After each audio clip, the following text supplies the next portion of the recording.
Hello and welcome to the Walk Off, everybody. I'm Scott Belford. This is the Friday show, and stuff continues to happen in this off season. We just heard some big news from the Yankees and the Brewers. Very excited. Yep, big trade. Devin Williams Trying to make it work. headed to the Yankees. Of course, he's, if not the biggest relief arm that was available, he's in that top two or three anyway. So we'll break that down in just a second. So excited to be joined by good friend of the show and longtime guest, Joel LaFlamme. Hey, Commie on TikTok. Brother, welcome back to Alberta. It's good to see you back in your home territory, if you will. I know you've been all over the place, and I'm excited to get to chat some baseball with you because it's been too long, my friend. Yes, absolutely. Happy to be back. Hit 11 states in 18 days. So that's almost like one of your comedy tours, I would think. Yeah, Like exactly. Yeah, just I got a taste for that. Literally different you never hotel. know what time zone you're in. You're just like trying to make plans with other people, and you're like, okay, so it's 8 o'clock there, and it's 9 o'clock there, and I'm in 11 o'clock period here, and all three of us have to talk, and we need to. Yeah, it's a fun little math game you get to play. Stopping at convenience stores and asking what state you're in. You know, what is this place? Where am I? It's a new thing for me. So the New York Yankees lose out on the biggest free agent of the last, I mean, you could argue No, ever. no, one Yeah, year.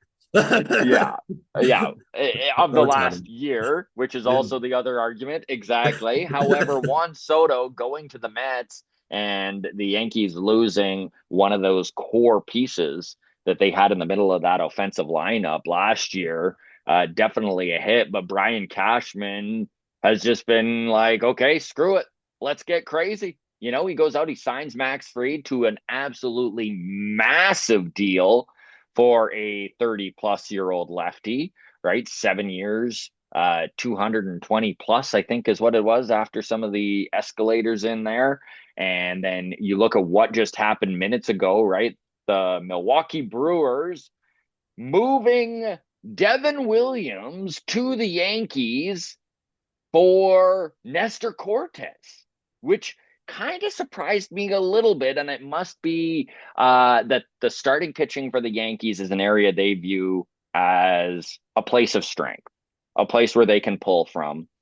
Both guys owed in that $8 million range. Both guys free agents at the end of this year. So obviously the Yankees taking from that area they feel they are loaded with and adding to the bullpen, an area where they already look not too bad. And let me tell you, buddy, Luke Weaver into Devin Williams, that is a scary 1-2 punch the Yankees now have at the back end of that bullpen. Yeah, and it was a situation where Nestor was throwing out of the pen in the postseason last year, and you're probably Mm-hmm. replacing that spot with a guy who might be throwing second, in a postseason Mm-hmm. game, right? He may get your Mm-hmm. game two if you're in the postseason. You replace that, and then you've got your closer setup guy so that those four guys, those key four starters that the Yankees have, Gil, well, even shit, but Rodon, Freed, Cole are if you've got the lead with those guys, those most of those guys can give you seven. So it's Mm-hmm. just there's this look at a team that can go 7 innings and they can close out games. And when you talk, like we talk a lot about building a big bullpen, building a really good, consistent bullpen. But it's just like there's a hell of a way of doing a bullpen is just by getting five good starters to eat up a bulk of your innings and then have two dominant guys to come in during your wins, right? Like you, how much, we see bullpens that are 13 deep now, 14 deep. Yeah. And it's just like, you get some good starters who eat up your innings. You get a long relief guy who can eat it up when it gets bad, and then you get 3, 4 competent bullpen arms, and you can make that work. So it's Yankees. yes, they lost out on a irreplaceable bat, right? Soto, there's obviously I'm a Blue Jays fan, but there's this like part of me that's like Soto and Judge, that would be a Gehrig Ruthian combo for 5 or 6. Hmm. And you sit there as a baseball fan, you're like, it's like if Judge puts together a good start, it's like could he take a run at 65, 8 home Yeah, runs? man.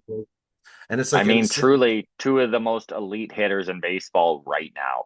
yeah, it's just like remove your fandom of it and just sit back and look at baseball and go, wow, that was something to see Hmm. so Judge come up back to back, truly enough to get that team to where they were in the postseason. Like all that success is based off of 2000 OPS guys going back to back. The Boston Red Sox approach from the mid 2000s, the Ortiz, Manny Ramirez. It's like you get two guys like that, and you can take runs at the World Series.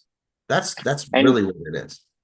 I mean, it's interesting you bring up from the Blue Jays fandom standpoint because we are just sitting here watching division rivals bolster their lineups, right? I mean, you look at what's gone on with the Yankees. We just touched on that. The Red Sox went out and got Garrett Crochet. Obviously, we're going to dive into that a little bit more. Um, Andre Gimenez, the more I think about that trade, the more the doubt and anger is kind of fading away. And we will dive in to that trade. I do think that it was maybe a little bit better trade than a lot of Blue Jays fans gave it credit for because our initial reaction was this doesn't address any of the problems we have, right? Which is a difficult pill to swallow when you don't trust your front office. But if you just take the bias and the bitterness that I have towards Shapiro and Atkins right now and just kind of look at that move in a vacuum, it's not so bad. So we will talk that. We'll get into RBIs and cleanup hitters, something that this Blue Jays front office just has kind of ignored the importance of it. I know that RBIs aren't the be all end all, and there are circumstances involved in the totals you see, I but at the disagree. end of I I we're gonna disagree. we're gonna get into it. I'm just giving the lip service here so I Yeah. don't have keyboard warriors putting Yeah. comments in before I I even stand get into against where that we're and I've at. always stood against it. There's RBIs. We'll get to it there, but they're RBI guys. That's a thing. Yes, That's a thing. absolutely. Joe Carter. Anyways, we are going to get into it. We are going to get into it. We also will talk long shot contributors, just a couple guys on this team that you and I both feel, you know what, when you look, maybe these are guys that can contribute more in 2025 than anyone's giving them credit for. And then the winter meetings are over, and we'll just talk kind of where the league is at right now as we're approaching Christmas and holidays are getting closer. So let's dive in with the fact that we watched Garrett Crochet go to the Red Sox. We watched Max Fried go to the Yankees, both division rivals, bolstering their pitching. And you constantly hear all these rumors. Obviously, this is speculation. Jim Bowden just today actually came out and says he still strongly feels like the Blue Jays are, if not the top contender to get Corbin Burns, is right there with the San Francisco Giants. How important do you think Corbin Burns is to this Blue Jays team if they actually are trying to compete? And I'm going to frame this for you, Joel, before I give you the reins, in that you look at Kevin Gausman and he took a pretty big step back last year. I know he's 33 years old, and I'm not saying that he can't return to the 2023 form we saw him, but I do want your opinion on that. Jose Barrios, just another year older, and his external numbers, you start looking at his FIP and his K to walk ratio, both down last year, even though he had a great year and continued to be that workhorse and his ERA looked good. Chris Bassett, another year older. Is Bowden Francis for real? So with all of those kind of pieces of information, where are you at on the importance of this team? And if it's not Corbin Burns, then maybe somewhere on the trade market. How important do you think it is for the Blue Jays if the lip service this front office has said of competing in 2025 is legit? How important is it for them to add a top end starter to this rotation, in your opinion?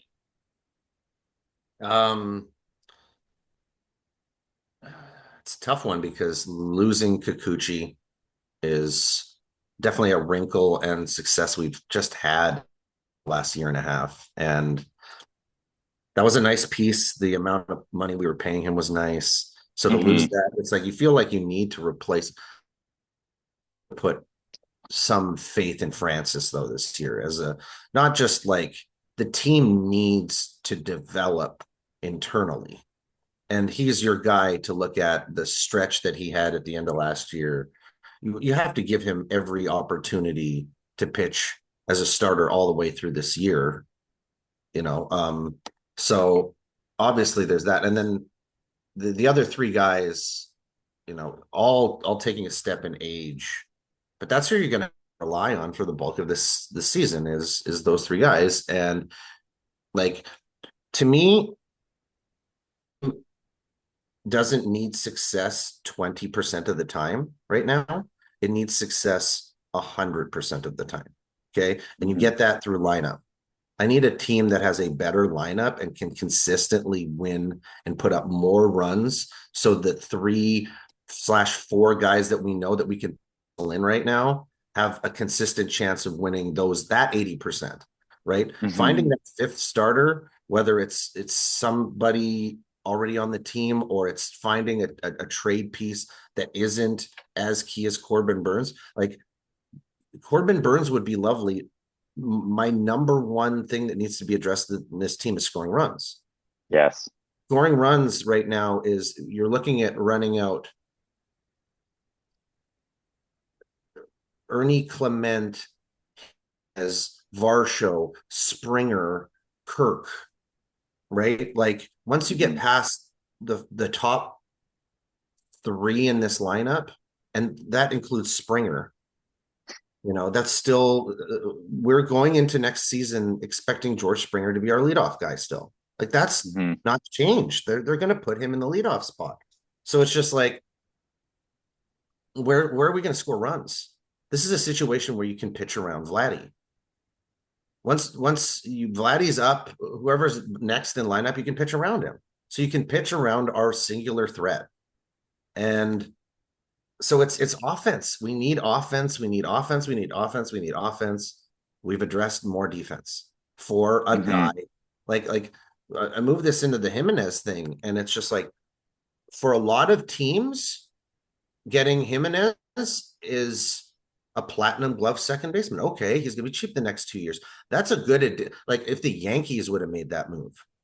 It's just like, oh, Hmm. okay. Out goes Glaber. In comes the second baseman that you guys need to lock down the defense that was really an issue for you for the last little bit. Sure, that makes a ton of sense. For us, it's 80 million dollars of commitment to a guy whose OPS has dropped 180 points in the last 2 years. You know? Yeah. So let's dive in a little bit on Andre Gimenez because there is a lot of negativity around him. And I will say this is not his fault. Actually, Mm-hmm. the Blue Jays are getting a very good player. This is a player that, according to StatCast, um, has been 61 outs above average since 2020. This is second in all of baseball. Yes, This is probably the ahead of best. Dalton Varsho. Yeah, him and Yeah, Varsho are the two best defensive players in baseball. They're on the same team. and they're on the same team. Um, there have been very few Gold Glove winning infielders in Blue Jays history. Tony Fernandez, Kelly Gruber, Roberto Alomar, Orlando Hudson, Marcus Semien, Vladimir Guerrero Jr., and Matt Chapman is the list. Since 1977, that is the list. And Andre Gimenez definitely going to add his name to that list over the next 5 years of control. Another thing that people forget about Andre Gimenez is that he's 26 years old. And yes, I understand the drop in offense that he has taken. And I hope everyone isn't taking this as me supporting or backing the front office. But what I am doing is trying to take the Shapiro Atkins of this equation out of it and try to evaluate this trade in a vacuum without the bias and bitterness towards and the lack of trust I already have towards our front office. I know this is a very difficult task to do, but this is a guy who is going to add 30 plus stolen bases without doing anything. And yes, I do wish his on base percentage was a little bit more. I know last year it was sitting at 326. If this was an on base percentage of closer to 360, I would right now be like, move Springer out of the leadoff spot and get Gimenez in there, even though I think he slides in best in the 9 spot. But I talked about this with Baseball Jen on Wednesday and was just like, this is the Toronto Blue Jays. In a perfect world, yes, Gimenez hits ninth. We are not living in a perfect world. So Gimenez does add potential as a leadoff guy. And then when you just start looking at his offensive numbers, his numbers since 2020, and I know that's almost an unfair way of doing it because of his crazy huge 2022, but when you look at OPS plus over the last 4 years, it's higher than Cody Bellinger's. It's higher than Ha-Seong Kim. It's higher than some of these other guys that, some of us have on our radar for the Blue Jays as like an offensive piece. So, you know what? I know that there is some risk here. My question to you is, when you try and take that bias out of it, Joel, do you like the idea of Andre Gimenez if some of these other areas are addressed? Because one thing that Gimenez does have is control, right? He's here till 2029. I'm well aware the 3 last years are 23 million each, so it is a backloaded contract. This is what Cleveland does, right? They sign good contracts and then they move guys once the money starts to get more. Andre Gimenez, do you think he is going to be taking over for Bo Bichette at shortstop sooner or later? What is your thought on the idea of maybe this does open up a trade prior to the season for Bo Bichette? And do you think that this is part of the front office's thinking, even just long term, looking at the trade deadline? And if this doesn't work out, they can move Bichette and still have a pretty viable option there? Yeah, just like once I'm going to preface this with no individual personal hate towards Gimenez. Mm-hmm. Um, I think Atkins and Shapiro are bonkers. I think they're Mm-hmm. so out to lunch. I think the things that like is this trade good if we address everything else? They've never proven that they could address the everything else, Yes. right? And you sit there and you're like, well, they're not going to go after Teo because it proves that they made a mistake. And you're like, that's what we're with our front office, that they can't look at their mistakes and unmake them because it makes them look bad. There's just zero faith in these two. And picking up Gimenez is, how do you play defense when you get so out homered? We Mm-hmm. get out homered. The second baseman can't stop balls that go 35 feet over the fence. Okay, and that's what was beat last year. And acquiring 9 home runs at second base on a contract that the Indians signed after a 7-WAR season, after one offensive blip season from a guy. He had an offensive blip 1 year, and Mm-hmm. they spent 120 to lock up for 7, and it was cheap early. And the second that contract didn't look good at all, in comes the 2 boys who came from Cleveland. Like I put it on TikTok. I'm like, this is collusion. They're working in concert with Cleveland. That was a salary dump. Cleveland wants to make moves and be competitive still. It's just like, how about this point? You have a 680 OPS season, and divisionally, you were playing against the worst baseball team of all time. You had True. that going on. If you're going to Yeah. have a 6 whatever OPS season and expect magically for it to jack up when you're playing the Yankees and the Red Sox and the Orioles and Tampa Bay consistently now instead of the AL Central, drunk. You're drunk. You're out to lunch. It's insane. This is not, we needed the other pieces first. We need a 4 Yeah. hole. We didn't need to lose Spencer Horwitz. I think Spencer Horwitz is more valuable on this team. Why? Because he costs $790,000 a year. He would hit top 4 in our lineup. He'd hit top 3 against a righty. I don't care. Put him at second. Have him suck. Have them Yeah. suck on the field, damn it. Have them suck on the field. I don't care. Let them learn. They're young. Where's that learning process of learning defense? This is defense. Defense is there. The minor leagues are full of defense. It's just Hmm. deep, not guys who can hit. It's not guys who can hit. If you can hit, you play in the majors. They find a way to put you in because the bat is harder to find than the defense. You get a lineup is built to consistently put these guys up at the plate every single day. You get this many at bats. We know it's going to happen. It's the only consistent thing. Now you're trying to consistently depend on defense. What if you get 4 games in a row where the ball doesn't go to you?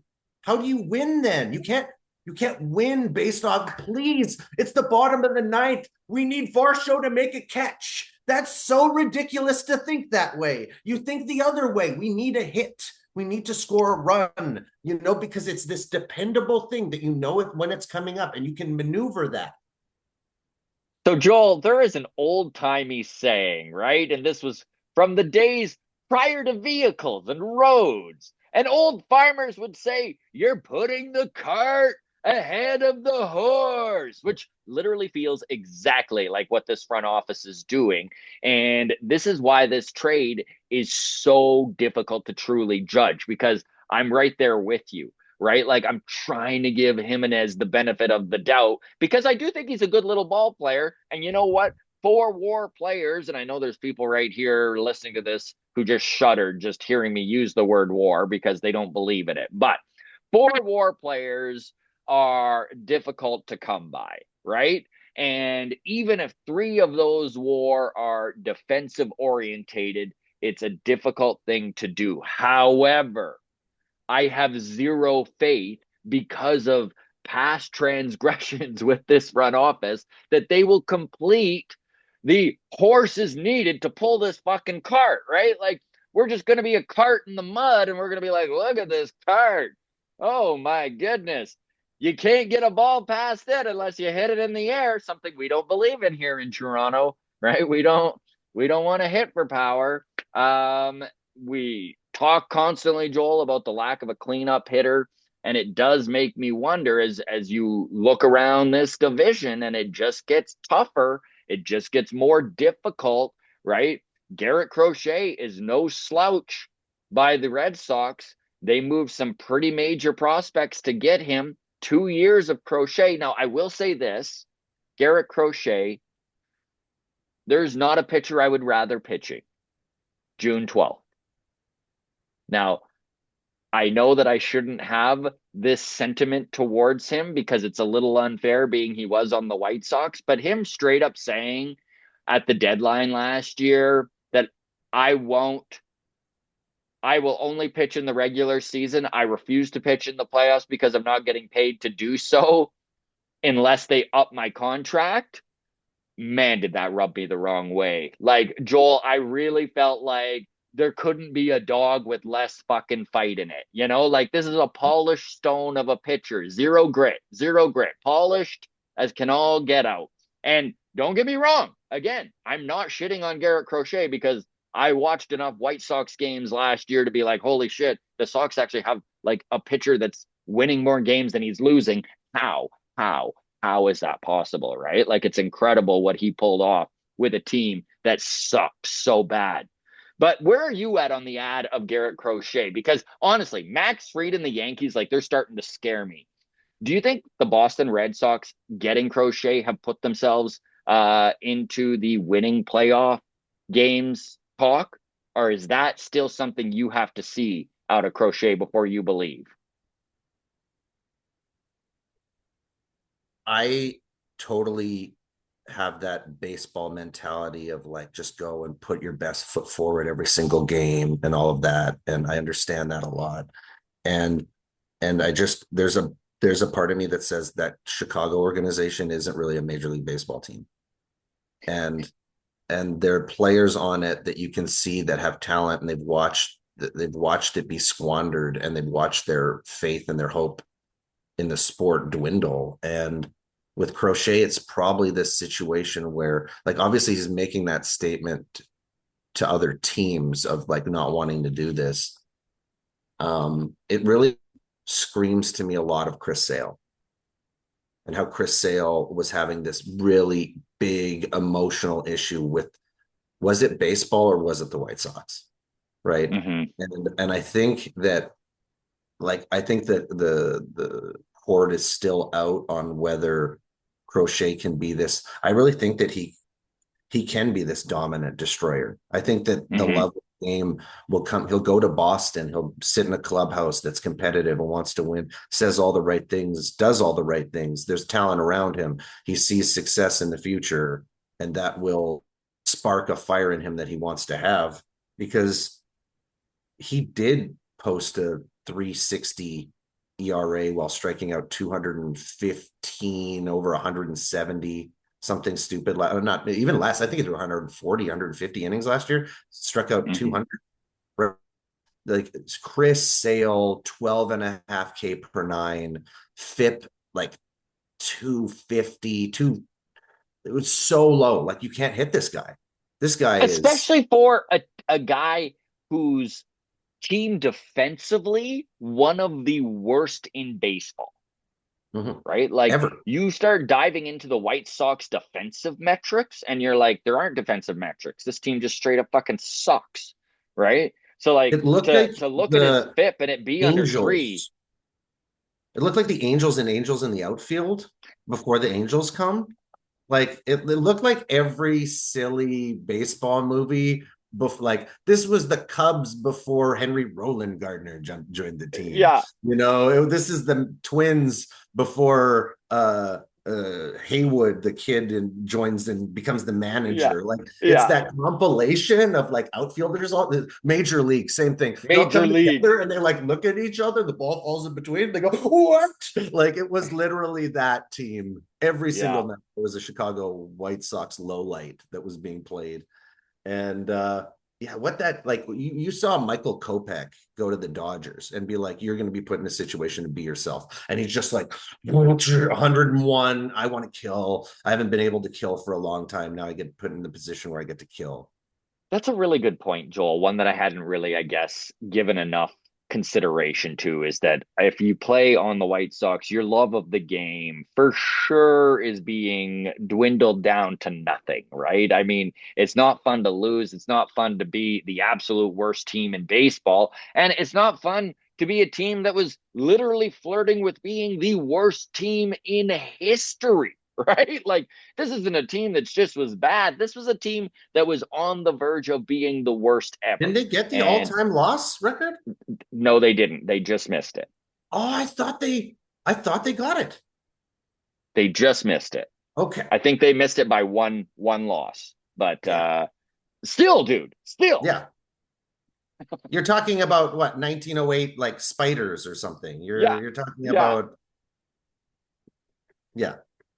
Yeah. So in all matters of speaking, what we envision as baseball, we'll never see something that bad. And what's funny is that they're worse now. Mm-hmm. They had a 20% of the time Garrett Crochet was coming out to pitch, so there was always that. Now Mm-hmm. that's not. If they get rid of Robert, what's there? Is Luis Robert a guy you would take a flyer on as a Blue Jays fan? Like, he's a guy I have my eye on that I'm like, if I'm Ross, I'm trying really hard to get that guy out of Chicago.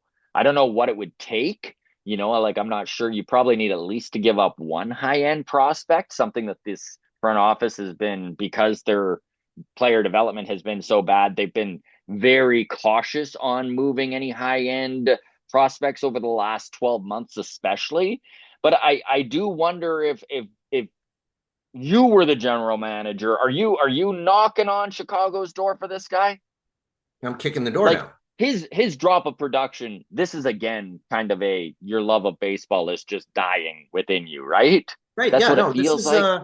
like look at Jazz Chisholm. Look at him as a Marlin, and look at him as a Yankee. Like Mm-hmm. 70, 65 games, he hit 16 home runs, he stole 20 bases. Like Jazz Chisholm played out as a full season. He is a 40-40 guy last year as a Yankee, right? Mm-hmm. That's you're going from the Marlins in the game. Just imagine every day you feel this way. This Mm-hmm. isn't hockey where it's every 3 days you feel this way, basketball Mm-hmm. every 2 days, football every once a week. This is 162 times over 180 days you feel this way. You Yeah. just go up there and you're depressed and your heart is gone. And you try to do it one way and your team isn't there to help you. And then you try to play a different way and you start to suffer. It's just like, that's if there's, I think there's a lot of potential on these Dylan Cease, these guys coming out and being thrown into something. And like he could throw a no hitter for the Padres. Obviously, something like Hmm. that out of Crochet. Just he's Hmm. going to be an all-star game. You're gonna, and it's a situation with the Red Sox where you get 2 years where his like this year he's at 3.9 million, right? If they're smart, they're offering him something now. There's like here's 8, here's 9 years, here's Hmm. 210, here's the same free contract. Okay, Yeah. but you're 25. Let's give you the same contract as free, but you're 25, and your strikeout numbers are insane. And this is the place where we want you. We think you could be Chris Sale 2.0. Yeah. You know, Randy Johnson 3.0. So I mean, you make a really good point. His age and command, like those are two things that don't normally go together like that, right? Like he's so freaking young you and his created a command free is, agent for yourself. You yeah, created the negotiations because you get the player to negotiate with, right? Like yeah, that, you have to look at those opportunities of being like, there's that player right there. I don't want to fight for him 2 years from now. I want to make him exclusive to us for 2 years, show him what it's about, and try to lock him up over those 730 days that I have. yeah. No, I agree. I agree. Moving on to the Blue Jays here, because I know that we are going to need some internal growth, some surprises from some areas we didn't see coming if this team is going to compete at all. I know that we are very much in an unfinished part of the off season, and until all of the chips have landed, it's really difficult to judge what this team is. But my hope is not where it should be. Normally the off season, Joel, is a time for hope. Let the hope rain down upon us as baseball fans, and it is not the case. I've lost all hope because I just have no faith in this front office. Now that said, there are some guys within this organization that maybe we can see surprisingly be surprisingly helpful in 2025. Do you wish to kick us off here, or do you wish a few moments to think about this, and I'll give you the guy I've kind of been thinking about? Well, I'll throw out some names. I was very happy with Ernie Clement last year for what he's was expected out of him. Like I think we'll go to a WAR number, which I'm not a guy to spout WAR numbers, but I think his WAR was in the mid threes. Yeah, Right, he gave something rather comparable on a WAR level to what is, right? And the price that we were yeah, paying for Ernie Clement, the style of hitter he is, the slappy, he's looking to hit. You know, he's a guy who's looking to hit. He's gonna yes. swing the bat, you know, and I hope that more league understanding, like understanding how pitchers are going to go after him, helps his style because I don't think it's. I think Ernie Clement hits at the level that he hits. It's not some situation where you find Ernie Clement out. You don't find out that this pitch is going to get Ernie Clement all the time because he's just trying to see something. He sees it well. He's going to take a swing at it, and it's just a really basic, high average, low on at base approach, and the defense was rather impressive at a position that he's just thrown into, right? Like Hmm. Ernie can really be there for us, I think, at third, at short, at second, sometimes out in left field. And that's Hmm. like I'm talking up on a platoon guy, but I like me. I hope, I really hope that Kirk can come into this season ready to play ball. Hmm. There's no distractions there. He comes in, he's ready to play and understand that if he can be an all-star, that really changes this team. Yeah. When Alejandro Kirk, because he cannot run. So bad hitting Kirk is it hurts. It hurts Oh really, God, it really, really hurts bad. because he So this is, clogs up those base paths. he's got to be turning triples into doubles. You know, that's a terrible thing, but he's got to be at least getting to second base, right? Like, and he's got Hmm. that crack the ball to places where he can. I'm I'm saying this as a compliment, but he's got to turn triples into doubles because him at first base is not a good thing. So any chance that he gets to get to second is great. That he sprays the ball all over the place. When he's at his best, his strike zone is about this big. Yeah. And so I think, and how old is Kirk? Was it 23, 24? Yeah, he's 25. He's Vladdy's Okay. age. So So it's just like he's young. He's young. that's like you're still looking at teams, other teams who are trying to develop 25, 26, 27-year-old catchers to come up and start playing. Like Adley Rushman started playing at 25, 26. Yeah. Kirk's been in the league for 4 years, right? Yeah. So it's just like I still hope that he can find that swing and put up a 770, maybe a close to 800 OPS, and that would be very beneficial for this Blue Jays team. Yeah, I like those picks a lot. I know I've got a couple on the pitching side that kind of stand out. I think Yariel Rodriguez can really, really help this team in 2025 out of the bullpen. Listen, this is a guy making $6.5 million, and that is a substantial hit for a bullpen arm. But I really do think that when you strip down his repertoire and you start minimizing that curveball and maximizing the fastball. I'm not saying cut the curveball out altogether, but make him a three pitch pitcher. I really do think that Yariel has the strikeout stuff to be a high leverage arm in the bullpen. And especially when you look at this starting rotation and you hope that they beef it up, right? You hope that they at least add a mid range arm, which will allow Yariel to go to the bullpen. Maybe he is that back end guy. Maybe you start trying to get 2 innings out of him so that he's still stretched out enough that if there is an injury, you can move him back into the rotation and give yourself a little bit of that depth. Alek Manoah is another guy that you know what I know we can't bet on him, but if he can give us anything in 2025, I think that's going to be a big deal for this team. What are his expectations of returning? Is like August?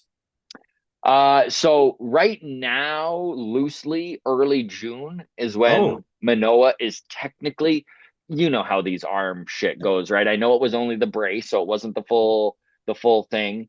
And those that's anywhere between 8 to 12 months. But we talked about this, like baseball. Jen and I talked about this, right? It's like, yeah, you can give a timeline for a human arm, but there's no the guys who have gotten the brace have taken 18 months to come back. Guys have also done it in 7, right? Like you never really know. So again, betting on getting anything out of him is a bad move. But if he can give us something, that's pretty huge. And then the last guy I'll mention is a AAA guy, a guy I got to watch play pretty extensively in Buffalo with the Bisons. Alan Roden has been one of the best hitting prospects this team has had in quite some time when you're just talking OPS and putting the ball in play. His power doesn't pop off the page or anything like this, but he has this ability, Joel, to put the bat on the ball better than most kids who are 24 years old. And I think the fact that he plays a pretty decent left field and the fact that time will tell with what the Jays are going to do. Do we see a Santander? Do we see a Luis Robert? That kind of addition would be amazing. But if we don't, I think there is a hole here on this team for a guy who can hit and play the outfield. Because right now, we have no one in the outfield who can hit, as crazy as that is. um, your point on Yariel, it makes me think about there kind of being this missing spot when it comes to a pitching rotation these days. And it's like if you look back in the 70s and the 80s, they had 100 inning relievers. They They had did. relievers who threw 100, 110. And it's a situation where Yariel, I think you've got to kind of put him potentially in his own spot of like, okay, we can use him high end here. We could Mm-hmm. use the 7th inning today. 2 days from now, ooh, this guy's having a rough first three. Let's put Yariel in for three. Mm-hmm. And he could be a bridge guy.